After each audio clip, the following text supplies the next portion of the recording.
2025-2026 நிதியாண்டிற்கான பட்ஜெட் ஆனது கடந்த பிப்ரவரி 1 அன்று மத்திய நிதியமைச்சர் நிர்மலா சீதாராமன் அவர்களால் நாடாளுமன்றத்தில் தாக்கல் செய்யப்பட்டது. இதில் நாட்டின் பல்வேறு துறைகளுக்கும் நிதியானது ஒதுக்கீடு செய்யப்பட்டுள்ளது. ரயில்வே துறைக்கும் சேர்த்துதான். ஏனென்றால் ரயில்வே துறைக்கென்று தனி பட்ஜெட் என்பது கிடையாது. இந்த பட்ஜெட் தாக்கல் செய்யப்பட்ட பிறகு மத்திய ரயில்வே அமைச்சர் அஸ்வினி வைஷ்ணவ் அவர்கள் எந்தெந்த மாநிலங்களுக்கு எவ்வளவு நிதி ஒதுக்கீடு செய்யப்பட்டுள்ளது என்பது தொடர்பான தகவலை வெளியிட்டிருந்தார். அதில் தமிழகத்திற்கு மொத்தமாக 6626 கோடி ரூபாய் ஒதுக்கீடு செய்யப்பட்டிருந்தது. இது ரயில்வேயின் பல்வேறு பணிகளுக்கு பயன்படுத்தப்படும் என அறிவிக்கப்பட்டிருந்த நிலையில் புதிய ரயில் பாதை, இரட்டை ரயில் பாதை இது போன்ற பல்வேறு திட்டங்களுக்கு எவ்வளவு நிதி ஒதுக்கீடு செய்யப்பட்டுள்ளது என்பது தொடர்பான எந்த ஒரு தகவலுமே கிடைக்கப்பெறாமல் இருந்தது. இந்நிலையில் தான் தற்போது RTI மூலமாக புதிய ரயில் பாதைக்கு எவ்வளவு நிதி ஒதுக்கீடு செய்யப்பட்டுள்ளது என்பது தொடர்பான தகவலானது வெளியாகி இருக்கின்றது. இன்றைய தினம் இதை பற்றி தான் அந்த ஒரு வீடியோ டீடைலா பார்க்க போறோம். சேனலுக்கு யாராவது புதுசா வந்தீங்கன்னா மறக்காம சப்ஸ்கிரைப் பண்ணி பக்கத்துல இருக்க பெல் ஐகானை போட்டுருங்க. அப்பதான் நான் போடுற ஒரு வீடியோட நோட்டிபிகேஷன் உங்களுக்கு உடனுக்குடன் வரும். வாங்க வீடியோக்குள்ள போகலாம். 2024-25 நிதியாண்டுல மொத்தமாக 6326 கோடி ரூபாய் தமிழ்நாட்டிற்கு ஒதுக்கீடு செய்யப்பட்டது.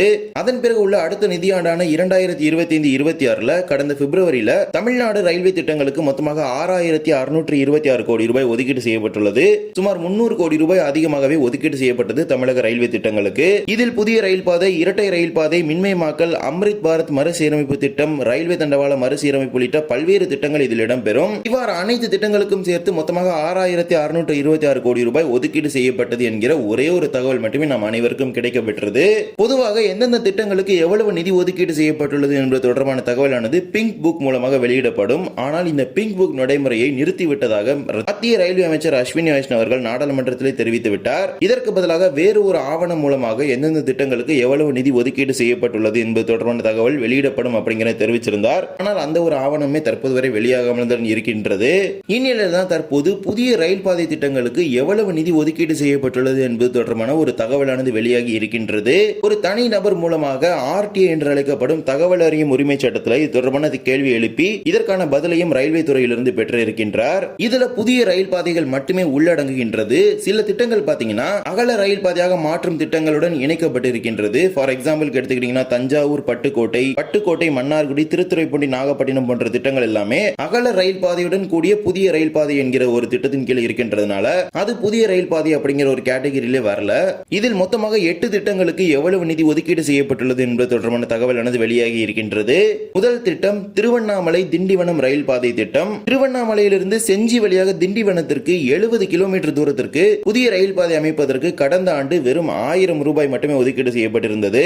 ஆனால் இந்த நிதியாண்டுல 42.7 கோடி ரூபாய் ஒதுக்கீடு செய்யப்பட்டுள்ளது இந்த திட்டத்திற்கு.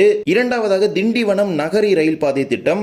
ஆரணி வாலாஜா ரோடு வழியாக நகரி வரை செல்லக்கூடிய இந்த திட்டம் மொத்தமாக 179.2 கிலோமீட்டர் செல்லக்கூடிய ரயில் பாதை. இந்த திட்டத்திற்கு கடந்த ஆண்டு 153.27 கோடி ரூபாய் ஒதுக்கீடு செய்யப்பட்டது.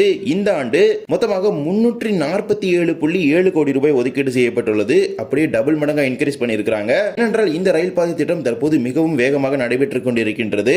பல ஆண்டுகளுக்கு பிறகு இந்த திண்டிவனம் நகரி ரயில் பாதை திட்டத்தில் பார்த்தீங்கன்னா தற்போது அனைத்து பணிகளுமே மீண்டும் துவங்கி இருக்கின்றது. வாலாஜா, ஆரணி போன்ற பல்வேறு பகுதிகளில் இதற்கான பணிகளை தற்போது துவங்கி இருக்கிறாங்க. ஷோலிங்கர் டவுன் இது போன்ற பல்வேறு பகுதிகளில் தற்போது ரயில் பாதை அமைப்பதற்கான பணிகளை படிப்படியாக துவங்கி இருக்கிறாங்க. மூன்றாவதாக சென்னை கடலூர் ரயில் பாதை திட்டம் வயா மகாபலிபுரம் புதுச்சேரி 179.28 கிலோமீட்டர் தூரம் செல்லக்கூடிய இந்த பாதை திட்டத்திற்கு கடந்த ஆண்டு வெறும் 1000 ரூபாய் மட்டுமே ஒதுக்கீடு செய்யப்பட்டிருந்த நிலையில் இந்த ஆண்டு 52.1 கோடி ரூபாய் ஒதுக்கீடு செய்திருக்கிறாங்க இந்த புதிய ரயில் பாதை திட்டத்திற்கு. நான்காவதாக ஸ்ரீபெரும்புதூர் கூடுவாஞ்சேரி இடையேயான 60 கிலோமீட்டர் புதிய ரயில் பாதை திட்டம் வயா ஆவடி. இந்த திட்டத்திற்கும் கடந்த ஆண்டு வெறும் 1000 ரூபாய் மட்டுமே ஒதுக்கீடு செய்யப்பட்டிருந்தது. இந்த ஆண்டு இந்த திட்டத்திற்கு 4.27 லட்சம் ரூபாய் ஒதுக்கீடு செய்யப்பட்டுள்ளது. இந்த திட்டம் பல ஆண்டுகளாகவே கிடப்பில் கொடுக்கக்கூடிய திட்டமாக தான் இருக்கின்றது இப்போது வரை. ஐந்தாவதாக மதுரை தூத்துக்குடி இடையான புதிய ரயில் பாதை திட்டம் வயா அருப்புக்கோட்டை 143.5 கிலோமீட்டர் செல்லக்கூடிய இந்த ரயில் பாதைக்கு கடந்த ஆண்டு 18.72 கோடி ரூபாய் ஒதுக்கீடு செய்யப்பட்டிருந்தது. இந்த ஆண்டு 55.2 கோடி ரூபாய் ஒதுக்கீடு செய்யப்பட்டுள்ளது. இந்த புதிய ரயில் பாதையில் ஏற்கனவே தூத்துக்குடி முதல் மேல்மருதூர் வரை அனைத்து பணிகளும் முடிக்கப்பட்டு விட்டது. மேல்மருதூர் முதல் மதுரை வரை தற்போது வரை பணிகளானது எதுவுமே துவங்கப்படாமல் தான் இருக்கின்றது. ஆறாவதாக அத்திப்பட்டு புத்தூர் இடையான ரயில் பாதை திட்டம் 88.3 கிலோமீட்டர் தூரத்திற்கு செல்லக்கூடிய இந்த ரயில் பாதைக்கு கடந்த ஆண்டு வெறும் 1000 ரூபாய் மட்டுமே ஒதுக்கீடு செய்யப்பட்டிருந்தது. ஆனால் இந்த ஆண்டு 42.7 கோடி ரூபாய் இந்த திட்டத்திற்கு ஒதுக்கீடு செய்யப்பட்டுள்ளது. ஏழாவதாக மொரப்பூர் தர்மபுரி இடையேயான 36 கிலோமீட்டர் தூரத்திற்கான புதிய ரயில் பாதை திட்டம். இந்த திட்டத்திற்கு கடந்த ஆண்டு 22.2 கோடி ரூபாய் ஒதுக்கீடு செய்யப்பட்டிருந்தது. செய்யப்பட்டது. இந்த ஆண்டு 49.8 கோடி ரூபாய் ஒதுக்கீடு செய்யப்பட்டுள்ளது. இந்த ரயில் பாதை திட்டம் தற்போது முன்னேறி வரக்கூடிய ஒரு ரயில் பாதை திட்டமாக தான் இருக்கின்றது. ஏனென்றால் நிலம் கையகப்படுத்தக்கூடிய பணிகளானது இறுதி கட்டத்தை இந்த பாதையில் தற்போது நெருங்கி இருக்கின்றது. இந்த நிலம் கையகப்படுத்தக்கூடிய பணிகள் அனைத்தும் முடிந்தவுடன் இந்த ரயில் பாதை அமைப்பதற்கான பணிகளை துவங்க இருக்கிறாங்க. எட்டாவதாக ராமேஸ்வரம் தனுஷ்கோடி இடையான 17.2 கிலோமீட்டர் தூரம். இந்த திட்டத்திற்கு கடந்த ஆண்டு 56.9 லட்சம் ரூபாய் ஒதுக்கீடு செய்யப்பட்ட நிலையில் இந்த ஆண்டு 5.12 கோடி ரூபாய் இந்த திட்டத்திற்கு ஒதுக்கீடு செய்யப்பட்டுள்ளது. இப்போது வரைக்குமே இந்த திட்டம் பாத்தீங்கன்னா ஒரு ஹோல்டு ஸ்டேஜ்ல தான் இருக்குது. ஏனென்றால் தமிழ்நாடு அரசு பாத்தீங்கன்னா இந்த திட்டத்திற்கு அனுமதி வழங்கவில்லை. இதனால் இந்த திட்டம் இப்போது வரைக்குமே செயல்படுத்தப்படாமல் இருக்கின்ற ஒரு திட்டமாக தான் ராமேஸ்வரம் தனுஷ்கோடி திட்டமானது இருந்து வருகின்றது.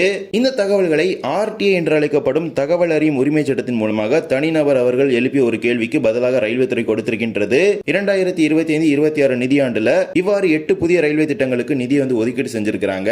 இது மட்டுமல்லாமல் பல்வேறு அகல ரயில் பாதை, மின்மயமாக்கல் போன்ற பல்வேறு பணிகளுக்கு நிதிகளை ஒதுக்கீடு செய்வாங்க. இந்த பிங்க் புக் நடைமுறை ரத்து செய்துவிட்டதனால எந்தெந்த திட்டங்களுக்கு எவ்வளவு நிதி ஒதுக்கீடு செய்யப்பட்டது என்பது தொடர்பான எந்த ஒரு தகவலுமே கிடைக்கப்பெறவில்லை. இந்த ஒரு வீடியோவால தான் இந்த வீடியோ பிடிச்சிருந்தா மறக்காம like and share and subscribe பக்கத்துல பெல் ஐகானை போட்டுருங்க. அப்பதான் நம்ம போடுற ஒரு வீடியோட நோட்டிபிகேஷன் உடனுக்குடன் வரும். இன்னொரு வீடியோ சந்திக்கலாம். தேங்க்ஸ் ஃபார் வாட்சிங்.